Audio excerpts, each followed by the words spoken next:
Yep, up and going. Bless you. Thank you. Evening everyone. all for them over in the other side of the world. It's halfway right. through the day.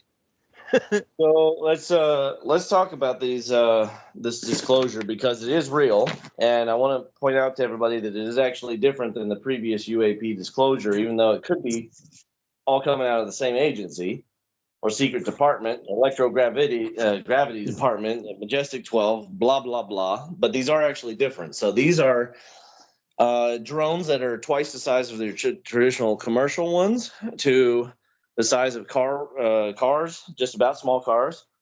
And what they are, obviously, to me, is either deliveries of aerosol payloads or of bomb payloads.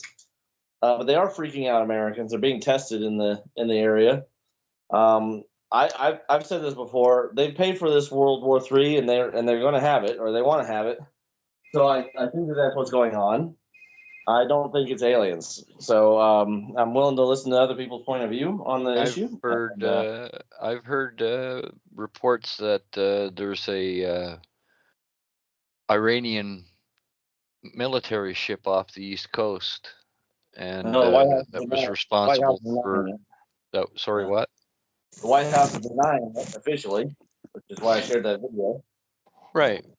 But that's what's circulating around, and I don't see how Iran would have powers that be are gonna deny that kind of thing. So yeah, I don't believe that because I don't believe Iran has that capability. To be honest with you, I'd believe China, but I wouldn't believe that. I'd believe Russia, but I wouldn't believe Iran. I think Iran does have the capacity, but I suspect this is more the US military testing out their equipment. They are definitely, the size of the drone indicates military. They're large craft, size of an SUV. They've had this stuff for decades. Why they're doing it why they're setting it off from from the sea to the coast, from the Atlantic into the coastal areas is a bit bizarre. Well, I thought it was all being done at night, but if it's being done 24/7, then it's a test on the US citizenry to see how the reaction's going to go. I've been watching the progress of drones, commercially available drones and military drones for quite a while now. And it only really started about 10 years ago, maybe 15 years ago. And they've progressed fairly rapidly. Yeah. These attack drones and these drone swarms, they each pick out a target and they go after it. If they've got large drones, they're gonna go for larger targets like power plants and dams and things like that. Well, that's what makes them kind of scary. They're probably targeting reconnaissance missions, testing particular modules, sections, using local, using New Jersey's own structure as targeting, but then obviously attacking, which of course would freak out the local populace, especially when they disrupt helicopters, like medical helicopters, which is pretty insane if you really think about it. Yeah, but if they're the sort of people we think that are testing out equipment, they wouldn't give a shit about medical helicopter or whatever chaos they cause. They're not going to care. But the bigger issue is someone going to point a weapon and try and bring one down? Well, the comments that they're not doing this in the southern states, and that's probably for a very good reason. if they do that in the southern states, it wouldn't go so well. Yeah, but the issue here is when the politicians are calling for knock it out of the sky, it's only a matter of time before someone actually does it. So, well, I hope so. I think somebody should take an extremely high-powered rifle, put it right through, and see what happens. See if it crashes. If it doesn't crash, and it's a confirmed hit, if they've got an HD camera and they can really, show in, then we know something about the capabilities. Honestly, but I'd be surprised if a single rifle round could take one out, unless it hit the control modules. Depends on what sort of rifle's being used. If it's a sniper rifle and it's in range, then yeah, maybe. but you're going to have to do some serious damage to put it on the ground. It would have to be a 50 cal to I don't know. to take it down. I think a 308 in the very well placed would probably penetrate yeah, deep enough to disrupt it. Put it in its brain. Of course, it's going to affect it, but a 50 cal will blow a boom off, or just total devastation on if it hits the body of it. It'll just rip through wires and just completely destroy it, and it should take it out. Well, all you got to do is take out one of its propulsion units, and it'll suffer some flight issues. But the bigger issue is that the way this is occurring, it's designed to do a couple of things, and one of them is certainly to put the fear of God in the citizenry, and that's whoever's responsible for this. If it's U.S. military, needs to be taken out and dealt with for treason. Because it's been sanctioned from somewhere. The fact, I don't know what's off the coast militarily in the US at the moment, but it wouldn't be, if it's coming from naval vessels, then it's going to involve somebody. I think there's a shipyard in New Jersey. Yeah, that could work. There is the naval shipyards up that way, where the Eldridge was checked out. So it's possible. You'd only have to fly them low over the water and then get them to turn around and come back. Well, don't forget, it's not just New Jersey. It's in Britain. A bunch of drones have been flying over the U.S. military bases there. Out in the Midwest, there have been reports that there's been drones flying around out there. And don't forget who owns a lot of the land around these military bases now. China. Possibly, but that may stand up. But the issue here is, if you need to test your AI for reconnaissance and targeting, where are you going to do it that's going to be safe for your tests?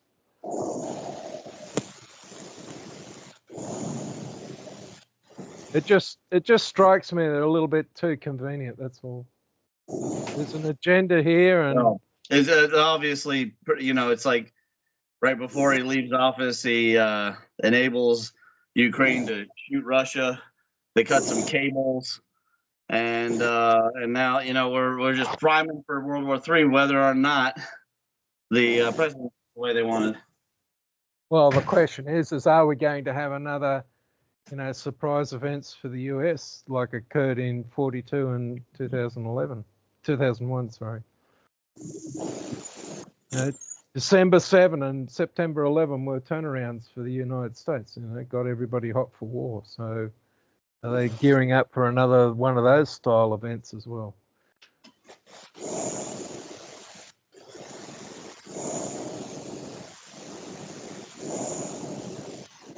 So what are you making, Richard? What? What you making? Somebody's making a hell of a racket. That's Nick. Is it Nick? What's he doing?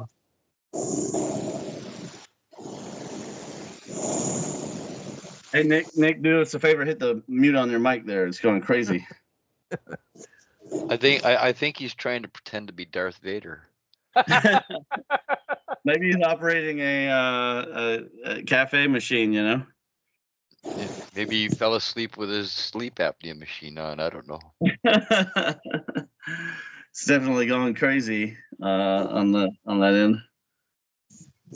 Right. So, I mean, obviously, we can't draw any hard conclusions here. The audience may want some hard conclusions, but I want to make sure that they understand this is very different than the UAPs coming out of the ocean, which we still don't know if those are craft or plasmoids. Well, the flight characteristics of those devices, I've seen some of the videos, and it's behaving in the model mechanism that I think is applicable. So you've got a craft surrounded by a plasma, and if you listen to the propulsion mechanisms talked about by Stan Deo, which requires toroidal propulsion, behavior, then turning the craft at 90 degrees to get it to go in a direction very quickly is exactly what would occur. But these UAPs aren't surrounded by a plasma structure, so they're normal stuff. Or they could be US aircraft, and I mean, they moved their operations offshore because you can't walk. You can walk around Groom Lake, but you can't walk around the ocean.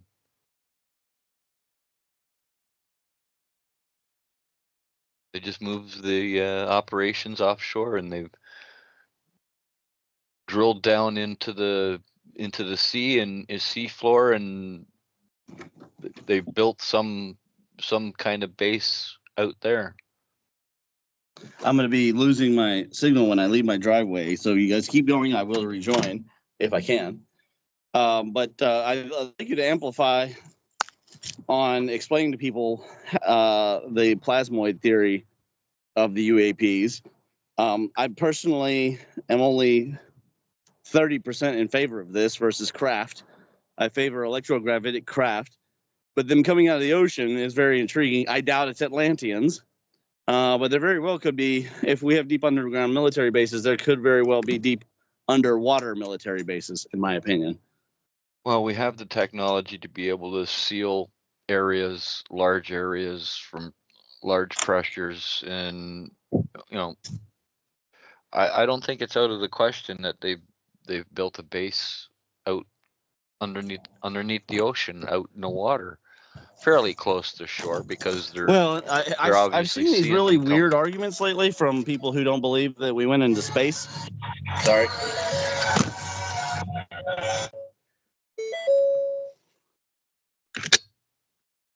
You there? Something went. Can you guys hear me? Yeah, I can. Can you guys hear me? Yep. Okay. So I've seen this really weird argument lately from people who don't believe we went into space, that the pressures inside the suit would prevent people from moving. There was actually not that much pressure put inside the suit. I'm not really sure why people think that there needs to be like 15 pounds of pressure inside of the spacesuits. That's not accurate. I looked it up. It's like it's about 3.5 pounds or less of pressure inside the suits, but it's not a lot of pressure. Yeah. Well, so I'm not sure why people think that. We have the ability to actually the original spacesuits, the old spacesuits, they did not rotate in the elbows or the knees. They only rotated in the hips and the shoulders. That's it. There was a slight little bit of rotation in the wrists, but other than that, they were built solid. Like, they're not like clothes that we wear. They're like, or a scuba diving outfit. They're like They're like little ships themselves. They were. That's what people don't understand. They had water cooling. Very good. They had water cooling, which is why they had that huge backpack on the back. It was a high oxygen content environment, so it's a bit like deep sea diving. So you have a helium oxygen mix for breathing, which means you could have very low pressures. The suit was, might have appears rigid, but it's very flexible. You can see these guys moving. Yeah, around. I think they were pressurized at atmospheric pressure, because if they weren't, they would have to do, they would have to go into a decompression chamber.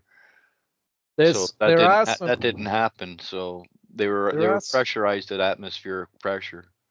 There are new types of pressure clothing mechanisms that they're trying to develop, which is, a bit like what you would see in sci-fi films, like the original Battlestar Galactica films, where the suit they were wearing was a pressure clothing arrangement, enabling them to be in an environment that out of but the simplest is first of all, they didn't wear their helmets when they lifted off. So the inside of the capsule is at 1 atmosphere. So then when they get in the atmosphere, you decrease the pressure somewhat to reserve the oxygen, and you slowly introduce the right air mixture, just like scuba diving, in order to make the people's bodies acclimate to a slightly less pressure. And then you don't even have to worry about it. It wouldn't be a lot less pressure. It'd still be close to 1 atmosphere, but it would be something that you could make things a lot more extensible. But even just 1 atmosphere is really actually not that much. I don't know why people think. Here's the test, folks. Take you a balloon, leave the balloon open. That's 1 atmosphere. Then blow 1 atmosphere into it. So you would use something that you can measure the millibars, and then you would take that and you would blow the same amount of time into the balloon. You'll see the balloon's not tight and impacted. I don't know why anybody would think that.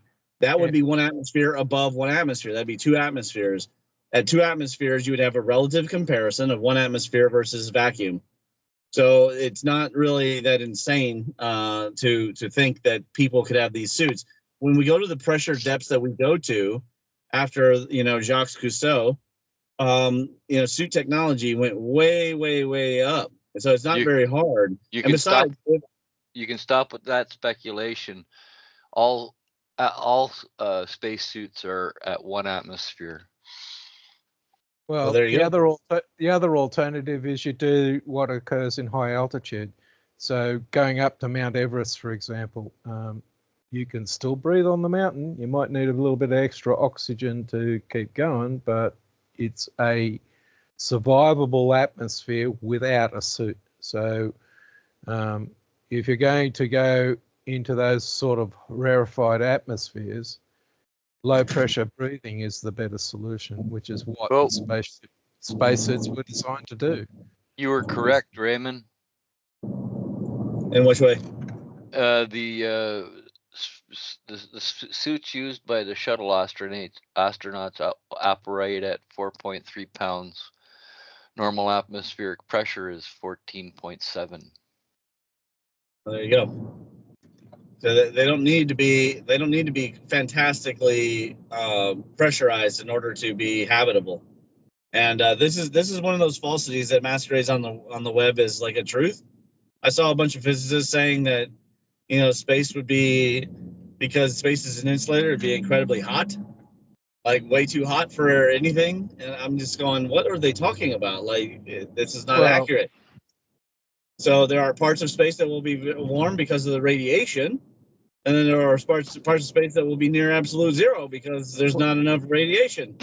And if you're talking about a device like the space station, the sun side of it is at 250 degrees C. Oh, it's incredible.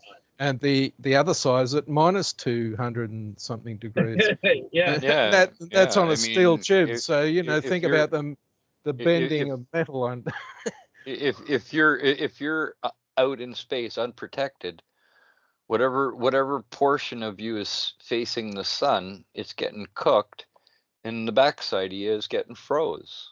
Yeah. So your best insulator on a space station, if you want to talk about insulation, is ice. If you can have 3 feet or 10 feet of ice, that you're starting to get into the sort of protection that an atmosphere will provide to you. But the trick is, how do you keep your ice intact? We're off topic here because I'm almost at. But anyway, the point was, we don't. First of all, if the UAP are coming out of the ocean, suits won't matter. No. Unless there's some kind of inertial dampening. I would imagine they're unmanned devices, but that's just me. Because I don't think that any organic life can take 150 G's turns. And then the actual ability of craft to come out of the ocean is going to depend. But if they have electro-repulsive, they just use the earth. The earth just slingshots them right out of the ocean. So I think that it's quite possible that the Majestic 12 have done that, and that they've been doing it for a while, and took things under because they didn't want to get spied on at Area 51. I think that's quite possible and plausible. I don't think we need aliens or Atlantis. In modern Atlantis, modern black op technology will do it. The question I have is, what is the observed propulsion? Are they using blades, propellers, or are they using something else? If It's they're like using like a big round Anti-gravity. pole. This just If looks like a big there's- round pole. well, if it's a big round ball, then that means it's surrounded by a plasma structure, and it'll go anywhere, literally anywhere, through water, through air, through space. It doesn't matter. The reason why I think this is an onshore launch to go out to sea to come back is to train AI navigation mechanisms and target locations. So no, And Yeah. my bet would be US military is testing some very fancy hardware, and they're trying to get it right because they're getting ready for something. You know, something's coming down the pipe.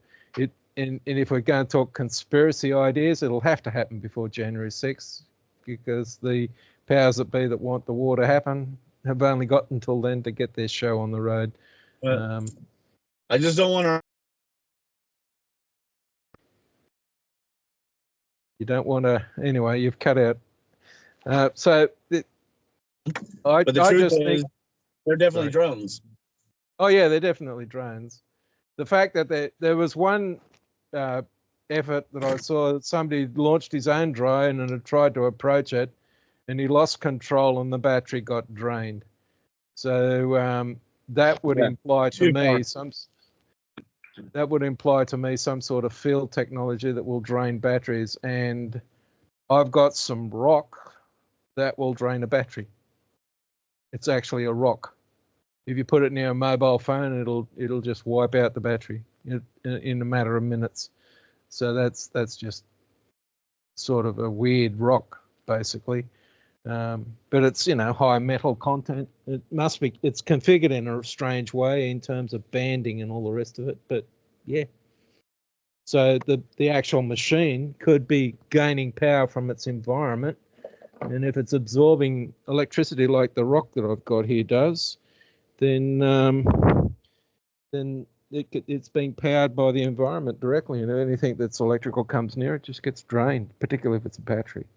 So yeah, but yeah, I can't get past the US military being involved in this,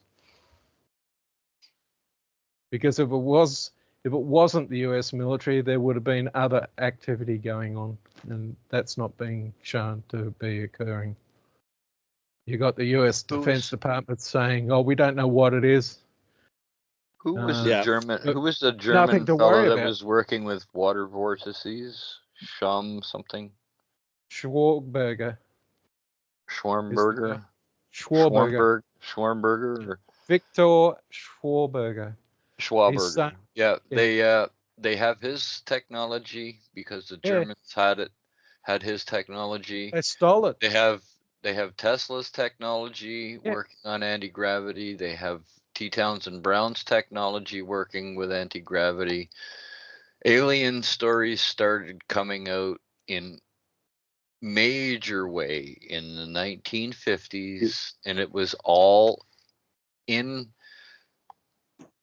protection mode for them to bury anti-gravity technology. In the 30s and the 40s and the 50s, Popular Mechanics was talking about anti-gravity cars, and they weren't far away. Where the hell there are was they?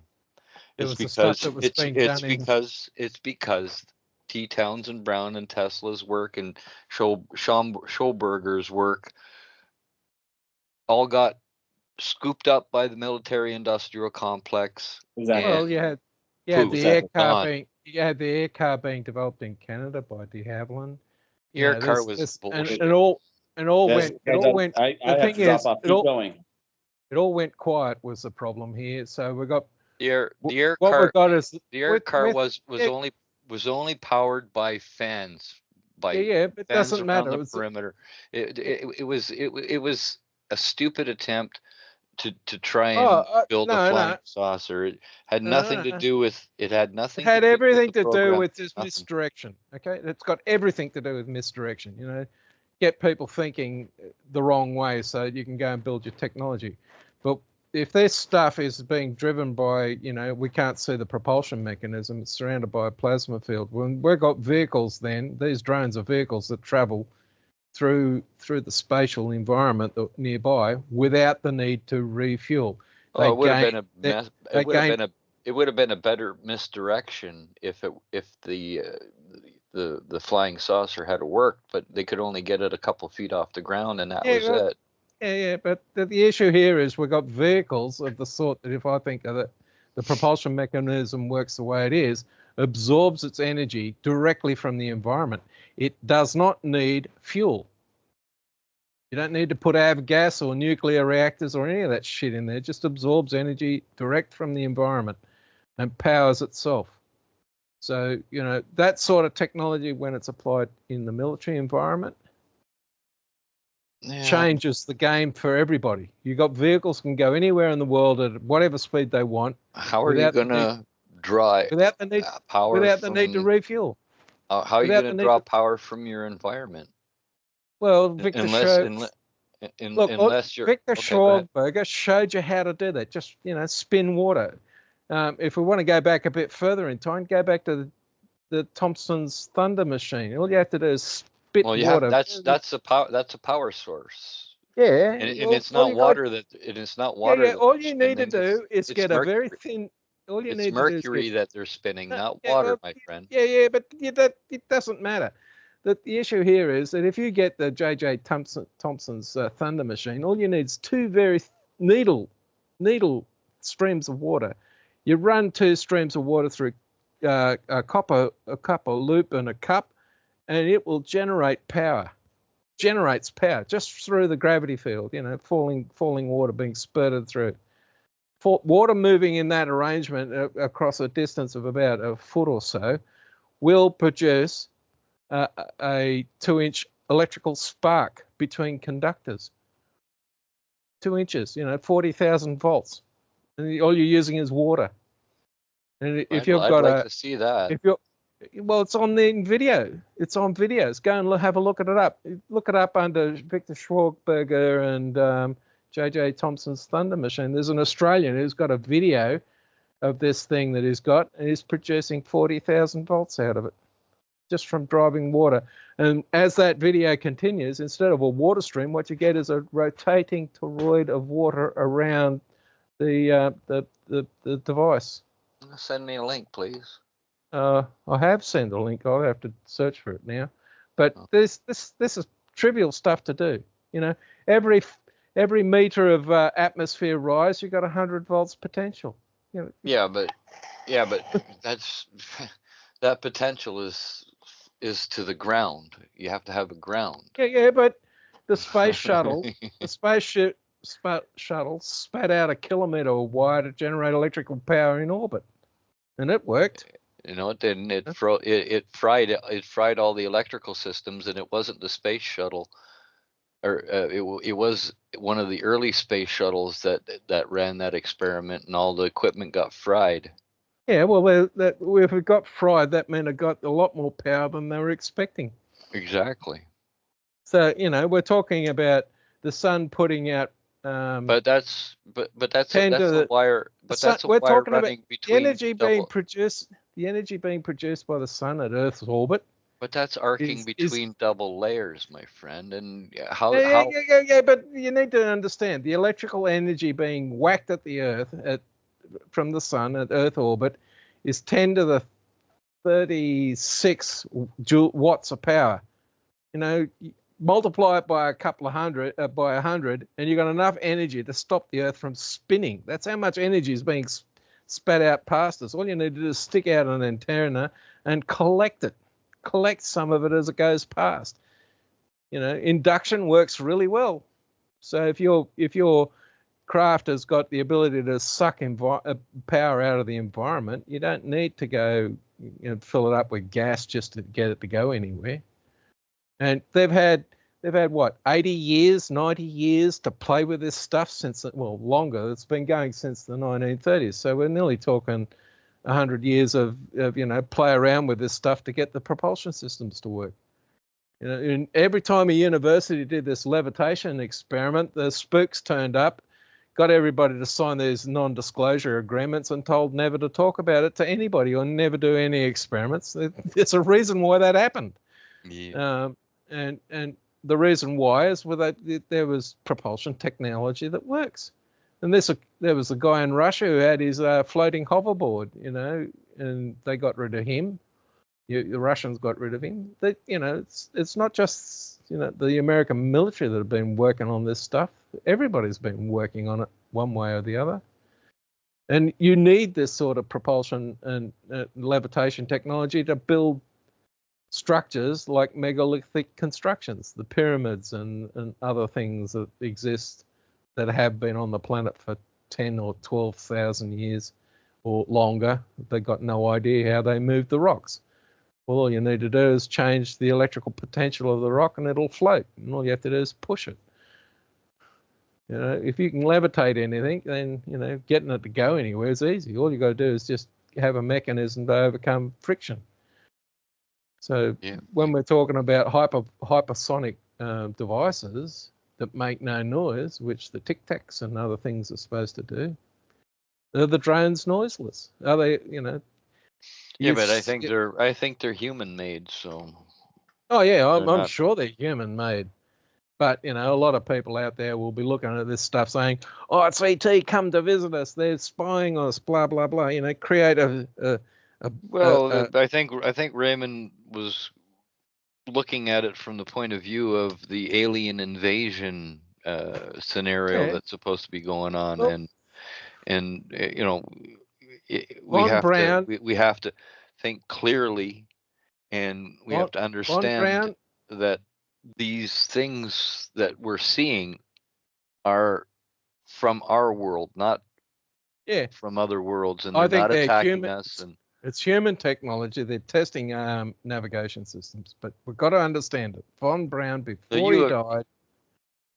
before he died, said that there were 5 things that were going to happen in the effort to get a one world government. And 4 of them have already happened. We've had our terrorism, we've had our biological scares and all the rest of that sort of stuff. The one that's yet to come, and it's in progress of happening, apparently, is let's pretend the ETs are invading the Earth, that we're being, what these UFOs or UAPs or drones are doing is getting people to think in the mode that we're being invaded by extraterrestrials. Yeah, that's what they're doing.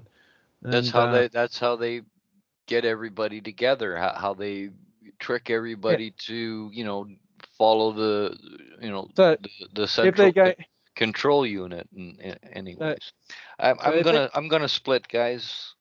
Yeah. I'll talk to you later. All right.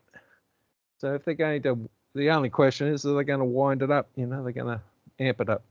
But anyway, Nick. Yeah. They'll probably ramp it up, and it'll probably be a few explosions here and there, and everybody start freaking out, and that's on them.